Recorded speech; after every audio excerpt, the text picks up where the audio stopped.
नमस्कार, मैं Rana Yashwant news India पर आपका स्वागत करता हूं और आप देख रहे हैं आज का अधसत्य। सवाल यह है कि देश में जो सियासत है और सत्ता है, उसके रहने और उस तरह से रहने का कारण क्या है? क्या कांग्रेस की कमजोरी बीजेपी की बड़ी ताकत बन चुकी है? क्या कांग्रेस वाकई कमजोर है या उसका नेतृत्व सवालों के घेरे में है? इसके कारण बीजेपी की अगुवाई वाली एनडीए चुनावी रण में भारी पड़ता है। सवाल इसलिए क्योंकि चुनाव दर चुनाव एनडीए का विजय रथ आगे बढ़ता जाता है और कांग्रेस वहीं खड़ी दिखती है, पिछड़ती रहती है। हाल ही में बिहार का चुनाव हुआ, जहां एनडीए को उम्मीद से बड़ी जीत मिली और इस चुनाव में कांग्रेस सबसे कमजोर कड़ी साबित हुई। आखिरी दौर तक सीट बंटवारे पर सहयोगी आरजेडी के साथ खींचतान जारी रही। आखिरकार 61 सीटों पर कांग्रेस चुनाव लड़ी, लेकिन उसके हिस्से सिर्फ 6 सीटें ही आई। दिल्ली विधानसभा चुनाव में अकेले चुनावी समर में पार्टी उतरी, 70 सीटों पर चुनाव लड़ी, लेकिन हाथ में आया शून्य। आंकड़ों से साफ है कि कांग्रेस की कमजोरियों का फायदा बीजेपी की अगुवाई वाले गठबंधन को मिल रहा है। हाल ही में एक सर्वे हुआ है और यह सर्वे बताता है कि विपक्ष के सबसे बड़े नेता राहुल गांधी हैं ज़रूर, लेकिन उसी सर्वे में यह भी सामने आया है कि इंडिया गठबंधन की जो सबसे कमज़ोर कड़ी है वो कांग्रेस है। इसलिए हमने हाल के 2 राज्यों के चुनावों का हवाला दिया और सवाल ये है कि क्या कांग्रेस की कमजोरी का नतीजा है कि एनडीए के मुकाबले में विपक्षी गठबंधन कमजोर दिखाई पड़ता है?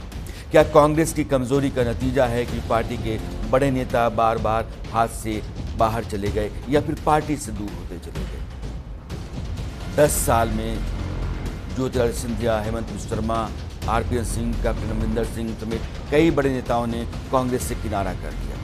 और हाल ही में बिहार में कांग्रेस का बड़ा चेहरा शकील अहमद ने भी राहुल गांधी पर गंभीर आरोप लगाकर पार्टी को बाय बाय कह दिया। यह जो पूरी चर्चा आज की है उस सर्वे को लेकर के है, जो यह बताता है कि राहुल गांधी की अगुवाई में जो कांग्रेस चल रही है, वह कांग्रेस बीजेपी के मुकाबले में अपने साथी दलों को लामबंद करने में नाकाम साबित हो रही है। वो अपने नेताओं को अपने साथ जोड़े रहने में नाकाम साबित हो रही है। राहुल गांधी की लीडरशिप को लेकर के सवाल है और सवाल ये है कि क्या राहुल गांधी के चलते ही बीजेपी के हाथ में एक एज आता रहता है, यानी कि राहुल गांधी ही बीजेपी की जीत का एक मजबूत हथियार हैं।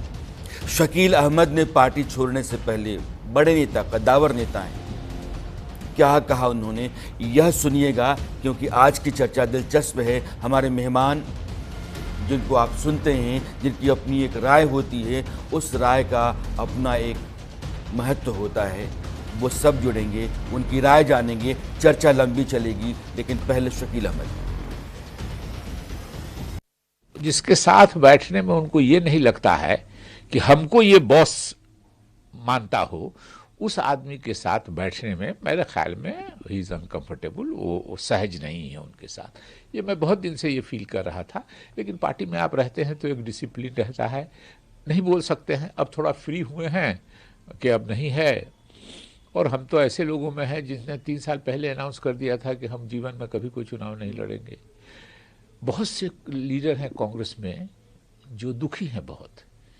राहुल जी से उम्र में बड़े हैं, उनसे पहले हो गए, लेकिन उनकी अगली पीढ़ी कांग्रेस में आ गई है, तो अपमानित सह होके भी, ह्यूमिलिएट होके भी वो कांग्रेस में बचे हुए हैं कि अगली पीढ़ी को करियर नहीं खराब हो।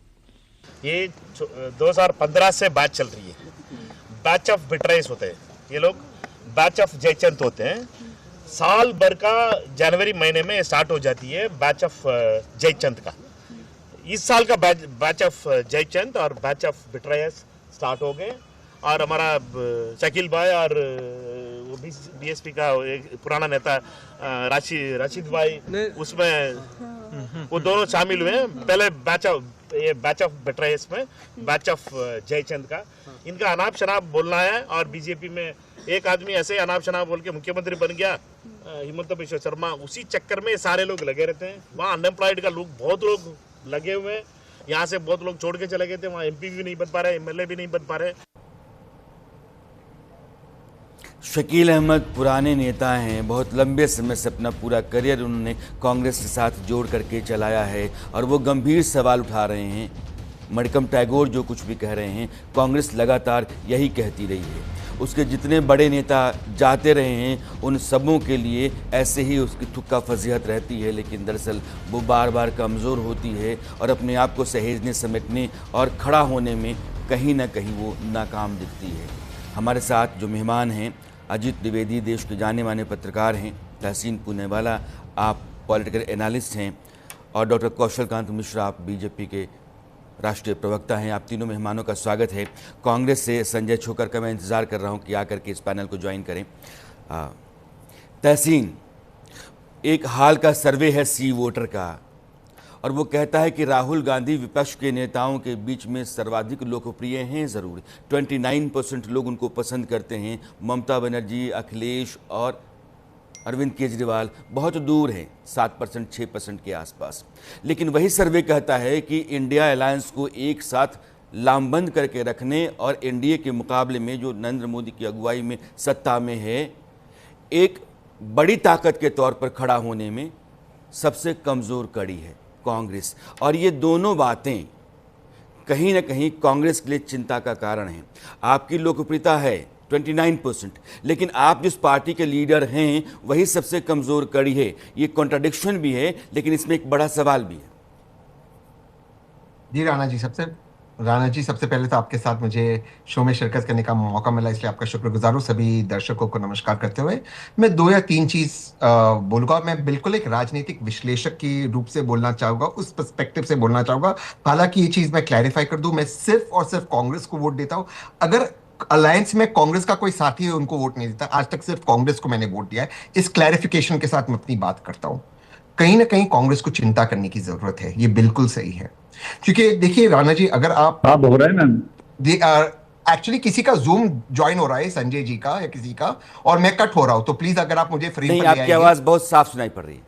नहीं मेरी, पर मैं यहां से कट हो रहा हूं, शायद उनका जूम ज्वाइन हो रहा है। अच्छा, तो आपका कट जाएगा जिनका है तो। हाँ, देखिए अगर आप 5 सूबों को देखेंगे, जो सबसे बड़े 5 सूबे हैं, उत्तर प्रदेश, महाराष्ट्र, वेस्ट बंगाल, तमिलनाडु और बिहार, इसमें आते टोटल 249 सीट्स।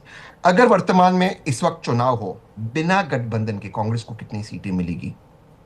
तो कहीं ना कहीं अगर बीजेपी को हराना, मैं चाहता हूं मिश्रा साहब, डॉक्टर मिश्रा साहब की पार्टी हारे, मैं बिल्कुल ये चाहता हूं वो हारे। मुझे लगता है ये पार्टी अब देश के लिए ठीक नहीं है, लेकिन इनको हराने के लिए मेरे पास नंबर कहां से आएंगे? नंबर, चुनाव गणित होता है और गणित वहां पर नहीं बैठता है। तो कांग्रेस को यह सोचना होगा, सबसे पहली बात। दूसरी बात, मैं एक बात से अपनी बात को समाप्त करूंगा।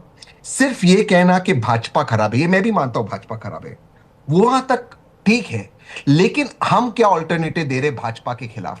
अगर डॉक्टर मिश्रा कोई बात कर रहे हैं, हम उसके सामने क्या बात करें? चाहे वो इकोनॉमिक दृष्टि से हो, चाहे वो सार्वजनिक दृष्टि से हो, चाहे वो सोशल दृष्टि से हो, चाहे वो फॉरेन अफेयर्स की दृष्टि से हो, हमारा ऑल्टरनेटिव क्या है?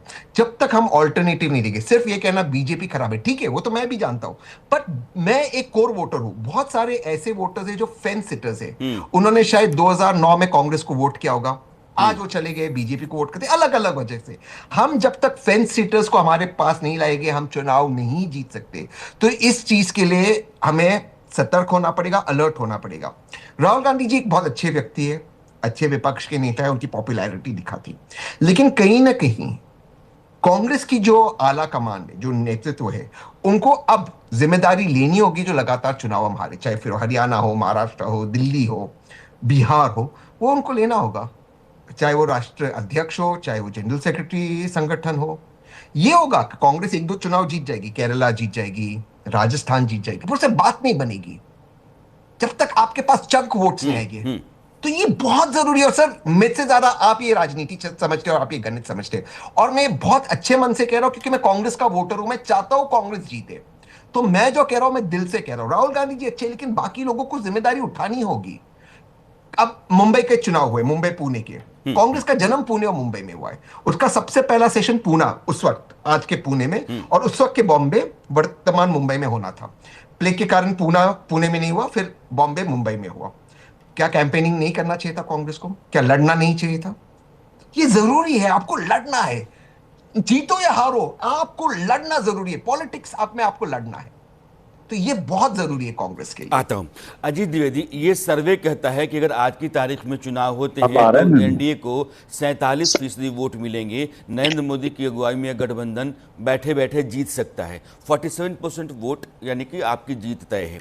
कांग्रेस के साथ सवाल ये है, जैसे अभी तहसीन कर रहे हैं, कि जब आप चुनाव लड़ते हैं, आपके सामने वाला गठबंधन या पार्टी जिस तरीके से चुनाव मैदान में उतरती है पूरी ताकत के साथ, वो घर घर जाती है, बूथ बूथ पर इंतजाम करती है, लेकिन कांग्रेस ऐसा लगता है कि वो एक औपचारिकता पूरा करे चुनाव लड़ने का, उसको अपने पुरानी पार्टी होने और हम इस देश में एक बड़े कद के दल हैं, इस मुगालते में रहने में शायद ज़्यादा मज़ा आता है, बजाय कि भारतीय लोकतंत्र को मजबूत करने के लिए एक बहुत ही सबल विपक्ष को खड़ा करने में वो एक अहम भूमिका निभाए।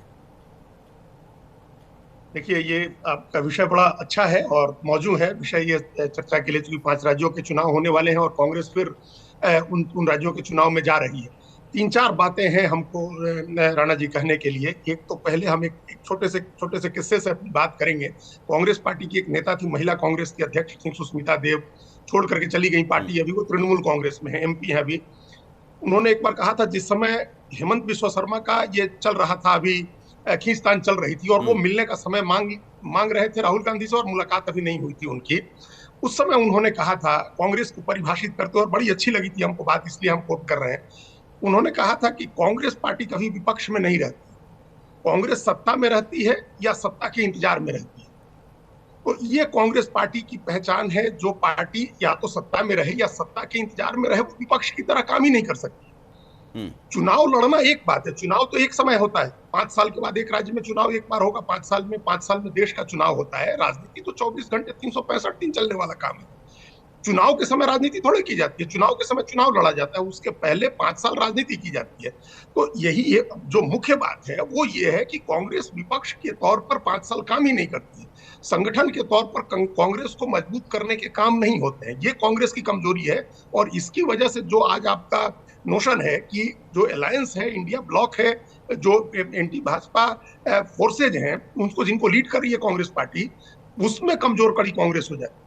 उसका कारण यही है कि कांग्रेस अगर एक अपोजिशन के तौर पर अपने को ट्रीट करे, अपोजिशन की तरह सड़क पर उतरे, जनता से जुड़े हुए मुद्दे उठाए, संगठन को मजबूत करे। अभी बिहार की बहुत आपने बात कही, हम लोग बिहार देखते रहते हैं, 7 साल से बिहार में संगठन नहीं है पार्टी। अभी मैं कहने वाला था ये, अब ये 7 साल से संगठन नहीं है, 3 या 4 अध्यक्ष बदल गए। अशोक चौधरी के समय संगठन बना था, उसके बाद मदन मोहन झा हुए, उसके बाद अखिलेश प्रसाद सिंह हुए, उसके बाद राजेश राम हुए, कितने प्रभारी बदल गए, भक्तचरण दास और मोहन प्रकाश और कृष्णा अलवर, वो आगे पार्टी का संगठन नहीं बना।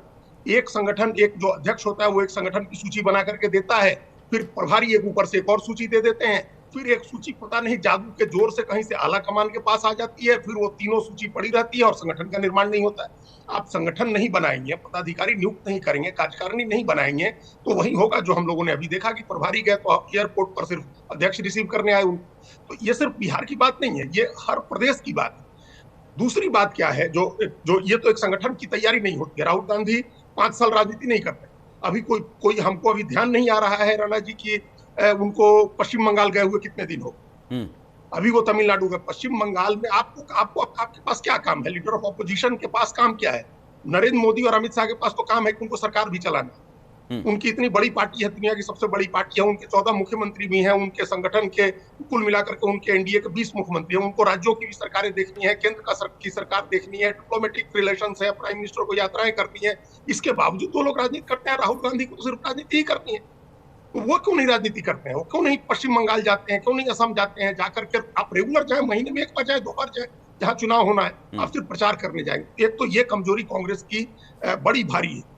दूसरी कमजोरी क्या है, आप नैरेटिव सेट नहीं करते हैं, आप रिस्पॉन्ड करते हैं नैरेटिव्स पर। आप एक बात होती है, कोई एक बात होती है, उस बात पर आप जो है प्रतिक्रिया देते हैं। जैसे अभी एक मिसाल हम आपको देंगे, अभी हम लोग सर्वदलीय बैठक देख रहे थे, पार्लियामेंट के सेशन के पहले सर्वदलीय बैठक हुई, तो कांग्रेस के लोग और दूसरी कई पार्टियों के लोग कहने लगे कि जो मनरेगा की जगह बीबी राम जी बिल लाया गया, उस पर चर्चा होनी चाहिए संसद में। भाई संसद में तो जब चर्चा हुई तो आप गायब थे।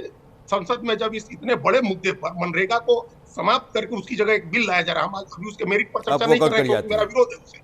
लेकिन जिस दिन ये बिल लाया गया, चर्चा हो रही थी, राहुल गांधी जर्मनी में थे, और प्रियंका गांधी वाड्रा ने भी इस पर बोलना पसंद नहीं किया। उन्होंने भी वंदे मातरम पर भाषण दिया, लेकिन उन्होंने भी नहीं बोला। तो अब जब इतना बड़ा इशू आया, जिस इशू पर आप सरकार को कटघरे में खड़ा कर सकते हैं, आप उस समय लड़ने के लिए नहीं थे और आज दूसरे सेशन में कह रहे हैं कि इस पर चर्चा कराई जाए, तो ये एक इशू है। एसआईआर पर एक तीसरा मुद्दा हमारा है जो कांग्रेस की कमजोरी दिखाती है। तो सबसे बड़ा इलेक्टोरल इस समय क्या काम चल रहा है? एसआईआर का काम चल रहा है। ममता बनर्जी सड़क पर उतर के लड़ रही है कि कैसे मतदाताओं के नाम न कटें और फर्जी नाम नहीं जुड़े। बिहार में राहुल गांधी ने 16 दिन की पदयात्रा की और उसके बाद अचानक कोई इशू ही भूल गए।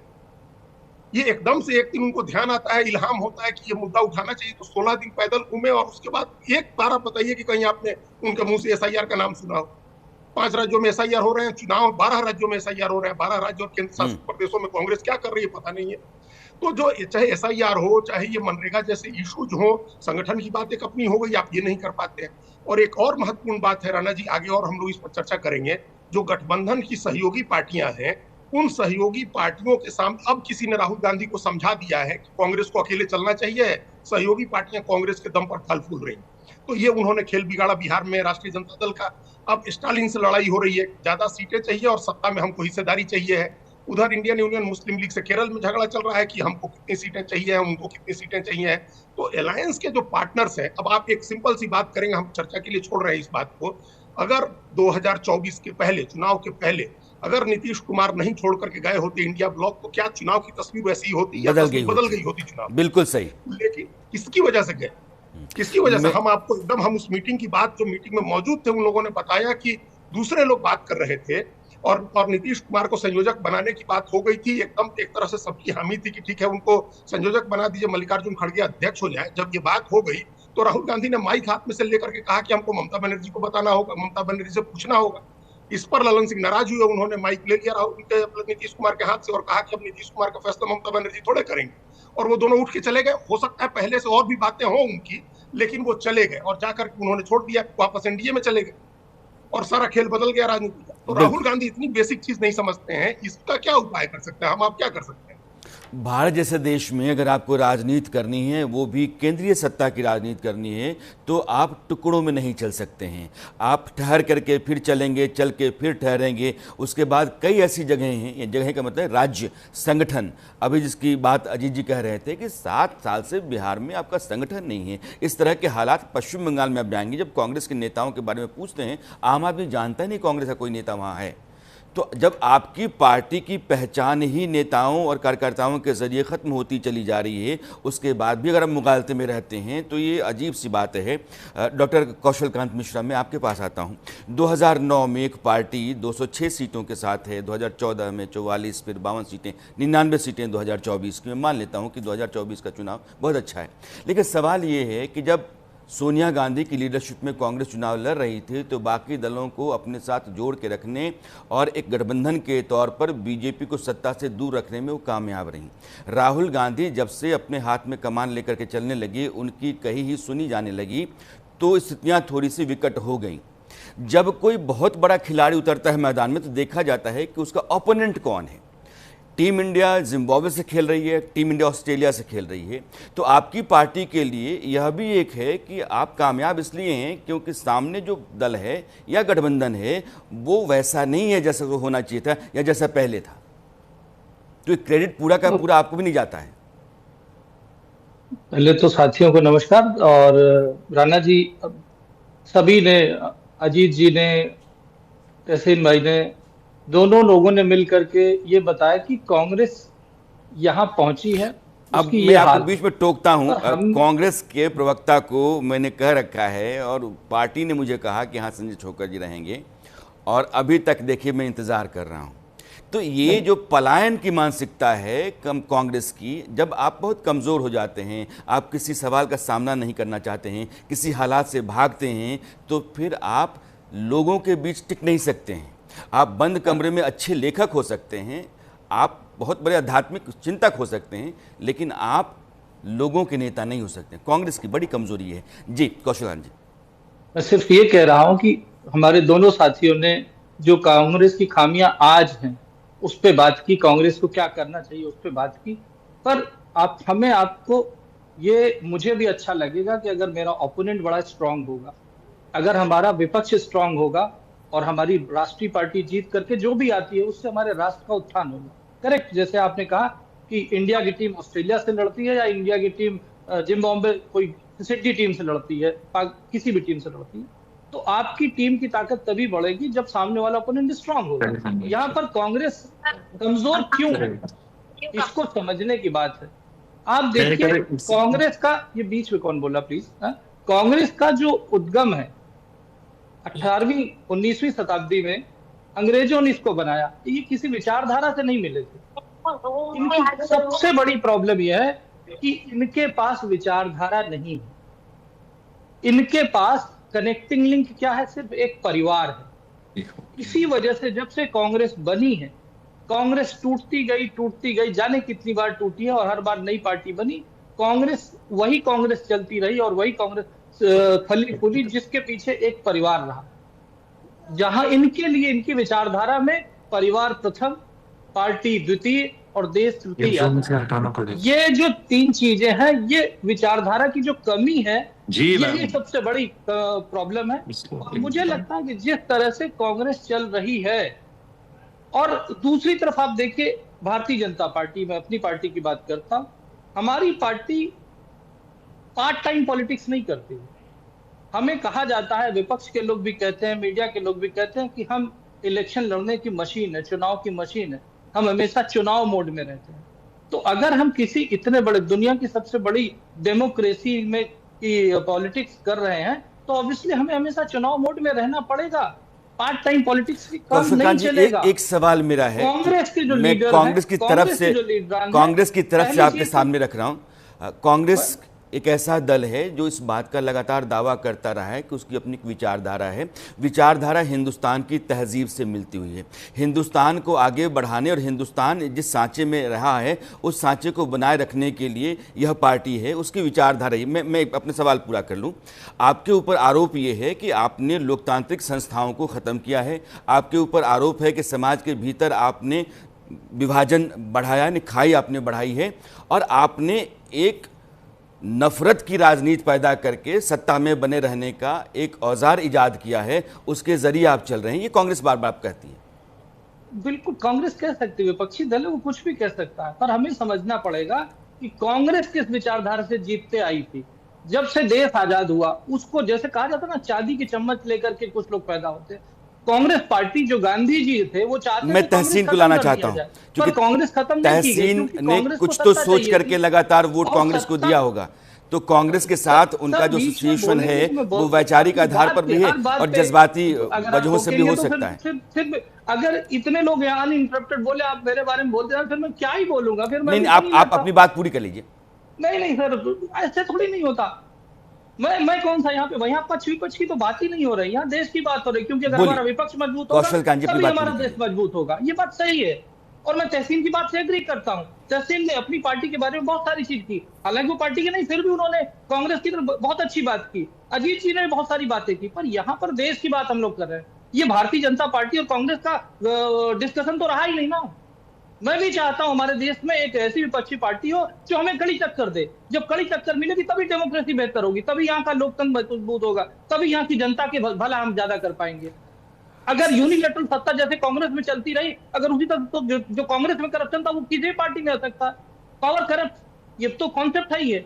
तो इसीलिए हमारे देश की भलाई के लिए एक मजबूत लोकतंत्र के लिए विपक्ष का मजबूत होना जरूरी है। अब बात आती है कि कांग्रेस ने क्या किया। देश आजाद हुआ, देश आजाद होने के बाद कांग्रेस बिना विपक्ष के बार बार जीतती रही। पहली बार हारी जब इमरजेंसी लगी, इमरजेंसी के बाद हटी, उसके बाद से दूसरी पार्टी आई। भारतीय जनता पार्टी अपनी लकीर को लंबी करने का काम कर रही है, वो सिर्फ अपनी लाइन पे काम कर रही है। मैं आया उसकी विचारधारा पे सवाल उठाए जा सकते हैं, गलत हो सही हो, वो विचारधारा पे सारे विशेषज्ञ सवाल उठा सकते हैं। ठीक है कौशल, भारतीय जनता पार्टी अपनी एक लाइन पे चल रही है। डॉक्टर कौशल खान, मैं अभी तहसीन को शामिल करूं इसमें। संजय छोकर का मैं स्वागत करना चाहता हूं, आप कांग्रेस के प्रवक्ता हैं। आपने सुना होगा, दरअसल एक सर्वे है, सर्वे कहता है कि इस पूरे इंडिया अलायंस का जो सबसे कमज़ोर हिस्सा है या उसकी कमज़ोर कड़ी है वो कांग्रेस है। राहुल गांधी कांग्रेस के नेता हैं, हो सकता है कि विपक्ष की तरफ से सबसे ज़्यादा पसंद किए जाने वाले नेता हैं बाकी नेताओं के मुकाबले, लेकिन यह लीडरशिप चूंकि उनके हाथ में है, इसलिए विपक्ष अगर अस्त व्यस्त लस्त पस्त है तो उसका सबसे बड़ा कारण राहुल गांधी हैं। और आपने भी कौशल कांत मिश्रा को सुना भी है। नहीं, देखिए, ये कौन लोग बात कर रहे हैं?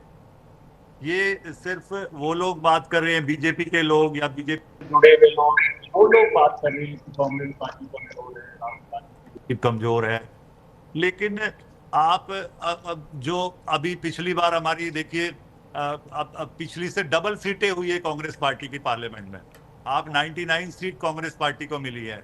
तो आप ये बीजेपी के लोग या इस तरह और जो बीजेपी से जुड़े वो प्रचार कर रहे हैं, लेकिन राहुल जी की बधाई हो, आप बीजेपी के लीडरशिप में कांग्रेस पार्टी बहुत मजबूत है। आप अगर ये देखिए, ये समय होता है, कई बार किसी पार्टी को लोग मौका देते हैं, कई बार किसी पार्टी को मौका देते हैं। और क्या बोल सकता हूं?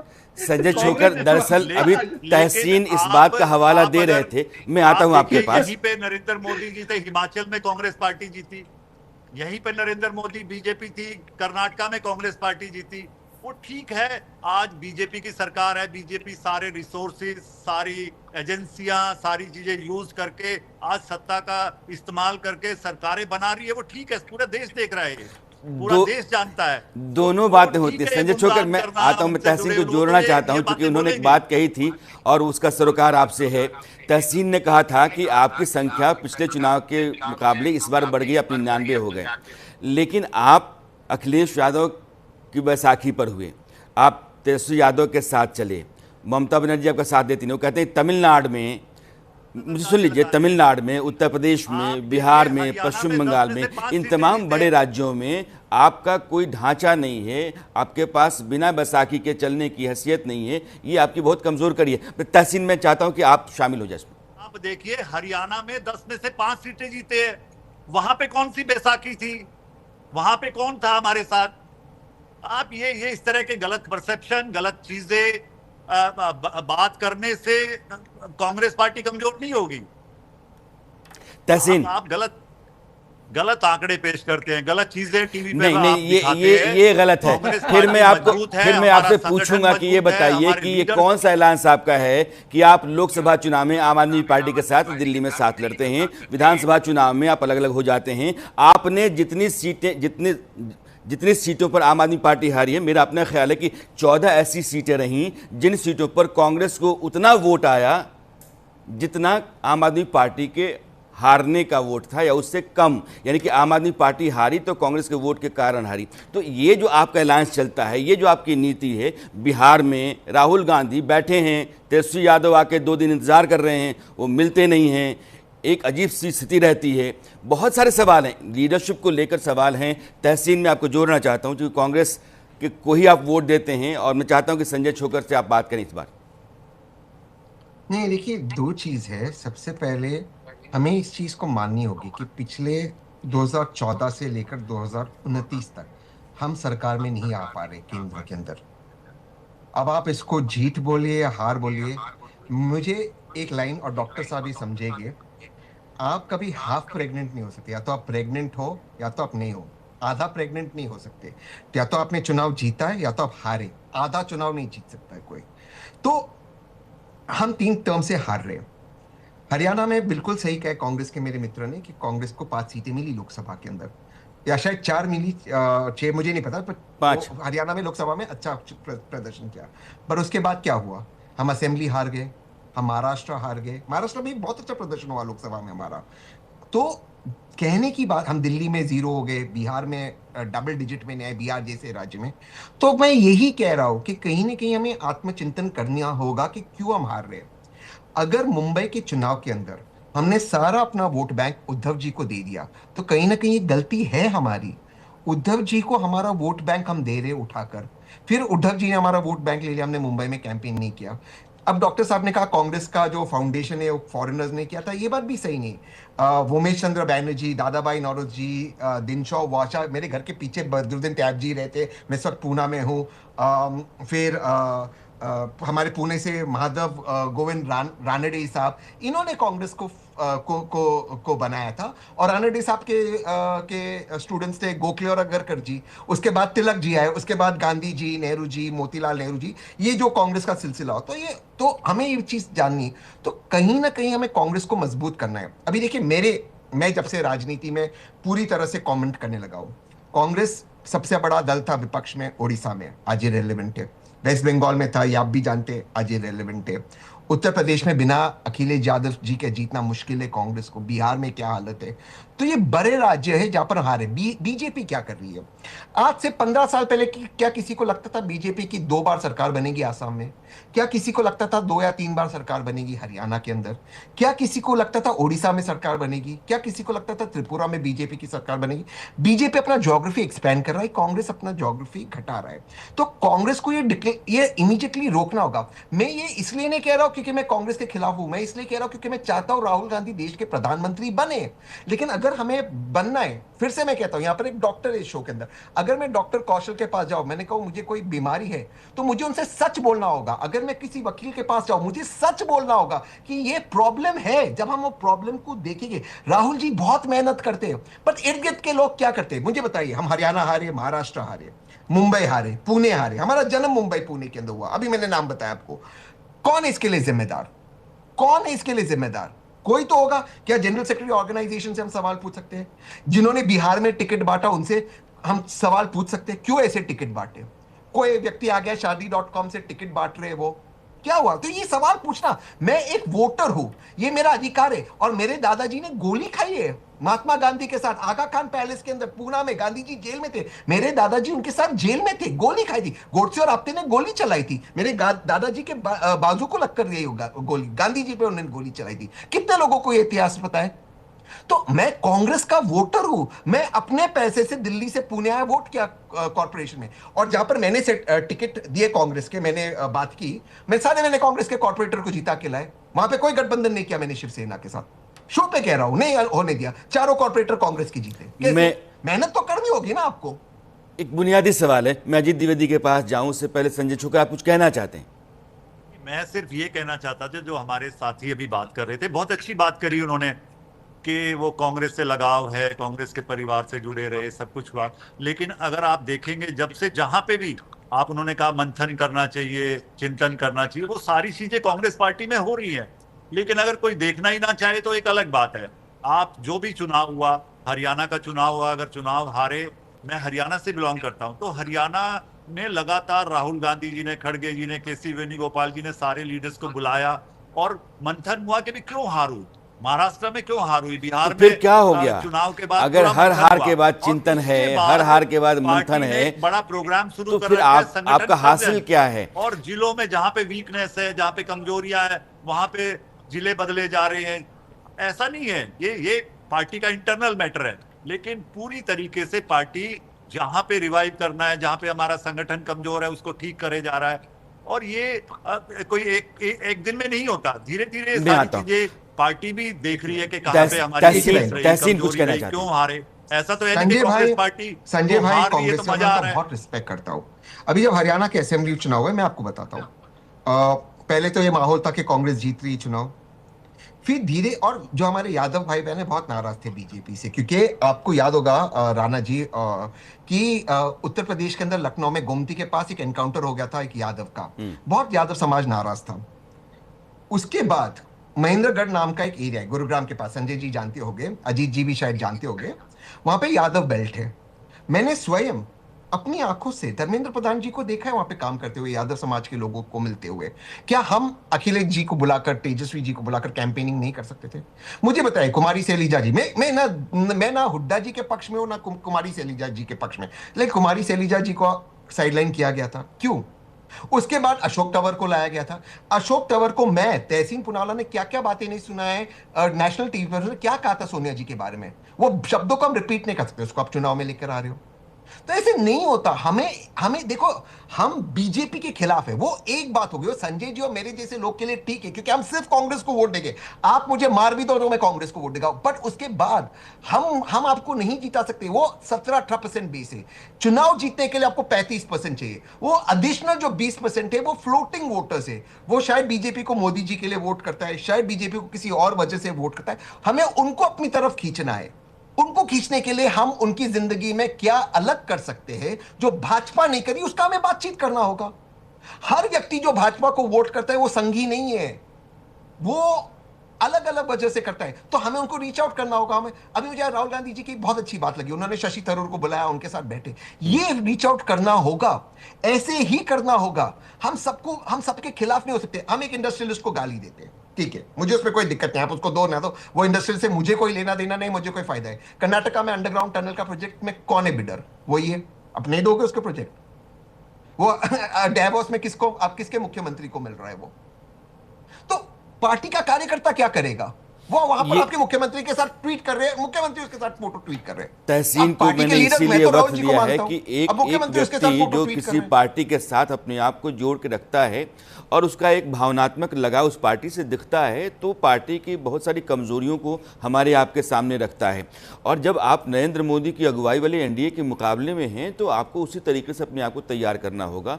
वो सिर्फ शशि थरूर को बिठा करके और एक औपचारिकता पूरी कर लेने से या एक केस को हैंडल कर लेने से नहीं होता है।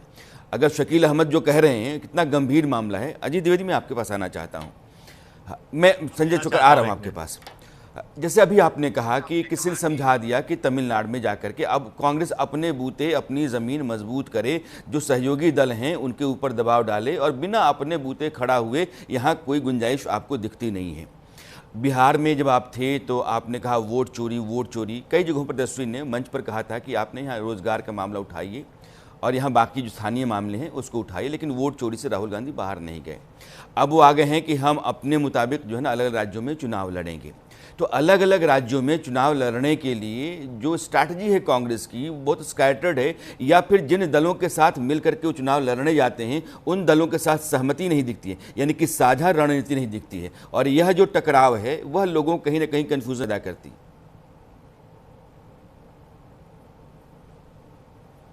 अनम्यूट कर लीजिएगा।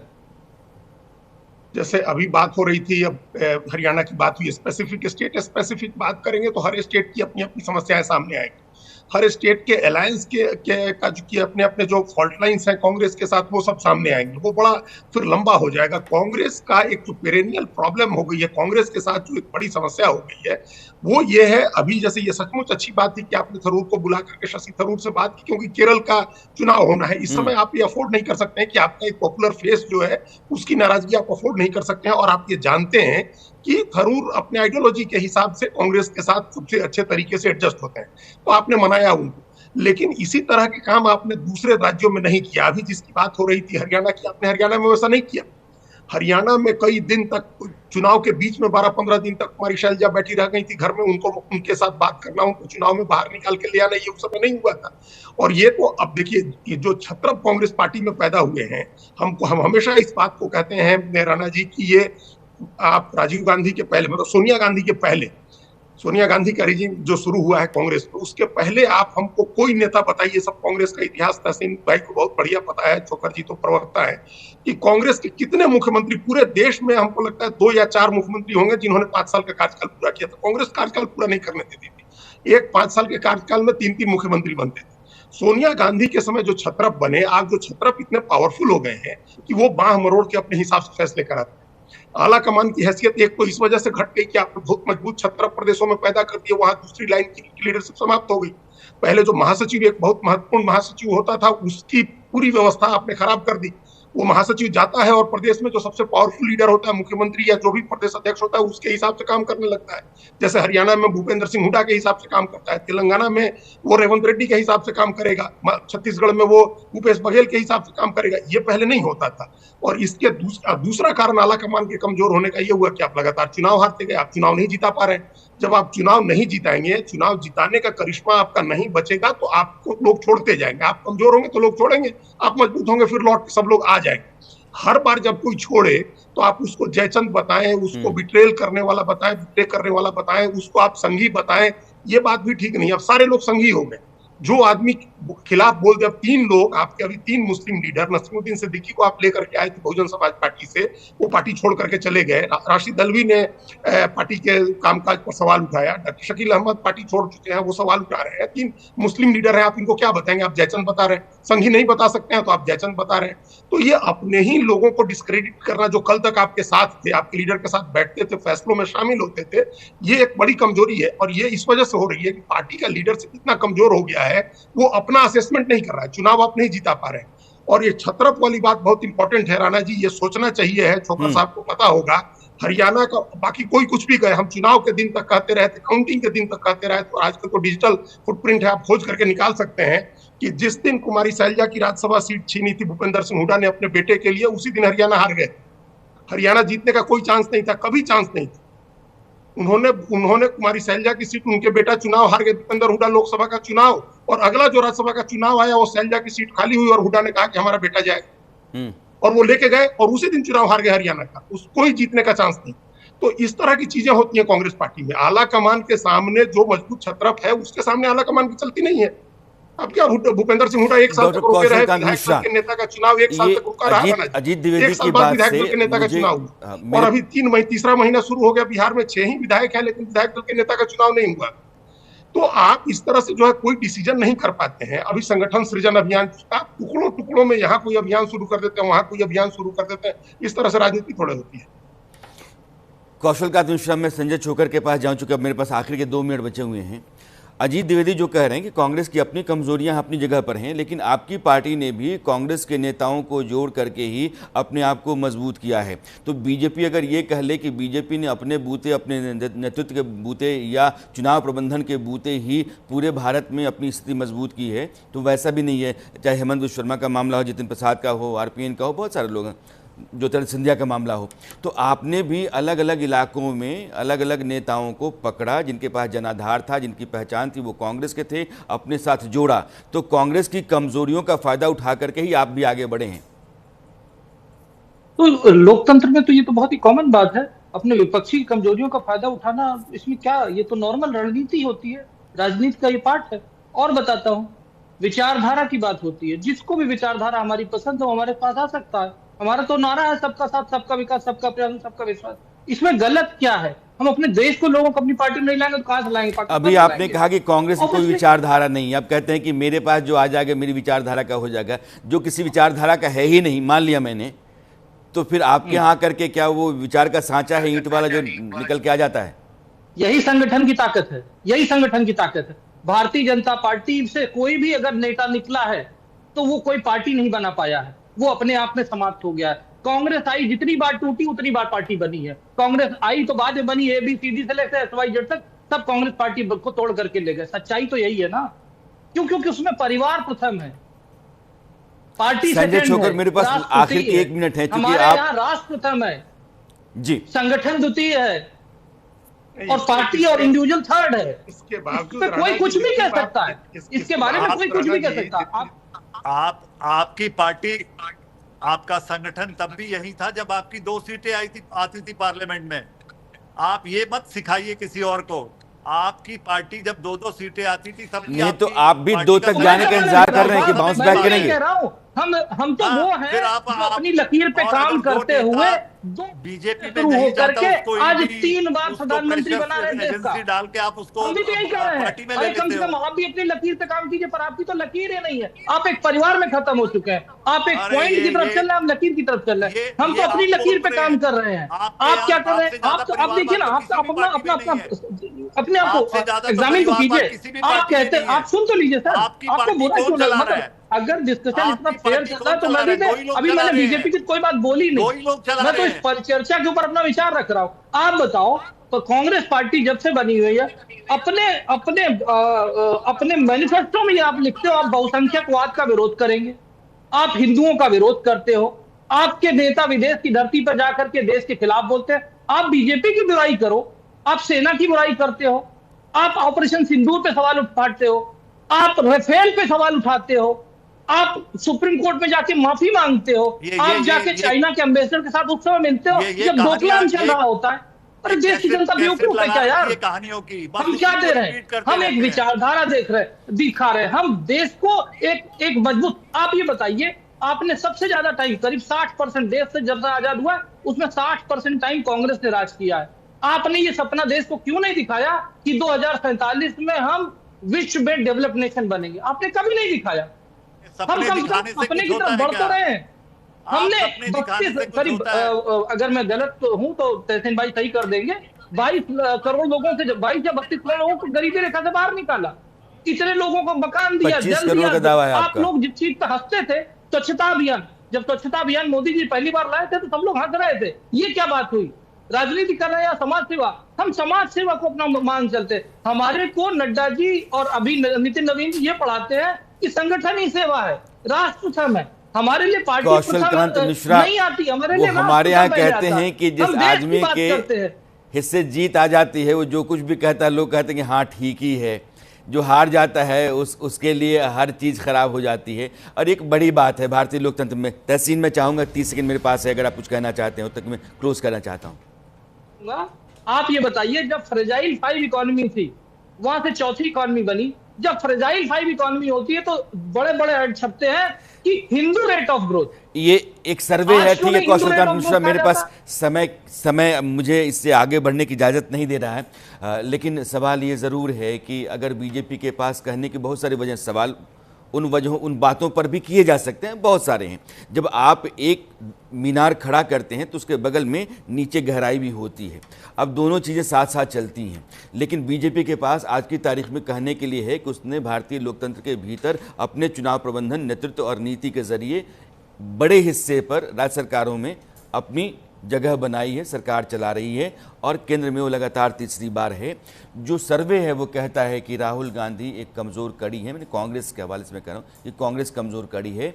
और राहुल गांधी के साथ दिक्कत ये है कि जो भी बाकी दल हैं, ममता बनर्जी, अखिलेश यादव, अरविंद केजरीवाल, राहुल गांधी की लीडरशिप को स्वीकार करने को तैयार नहीं होते। तो नेतृत्व को स्वीकार करने की टकराहटें भी इंडिया अलायंस के लिए एक बड़ी समस्या है और बड़ी चुनौती भी है। कभी भी कांग्रेस गंभीर होकर के अपने साथी दलों को आगे ले जाने और एनडीए के मुकाबले में बहुत मजबूती से चुनाव लड़ने के लिए गंभीर दिखती नहीं है। और यह जो सर्वे है इस बात की गवाही है। आप सभी मेहमानों का बहुत बहुत शुक्रिया जुड़ने के लिए, अपनी राय रखने के लिए बहुत बहुत धन्यवाद। मेरे साथ इस शो में यही न्यूज़ इंडिया पर खबरों का सिलसिला जारी है। 9 बजे फिर मेरी आपकी मुलाकात होती है न्यूज़ मास्टर में। तब तक ले दीजिए विदा, नमस्कार।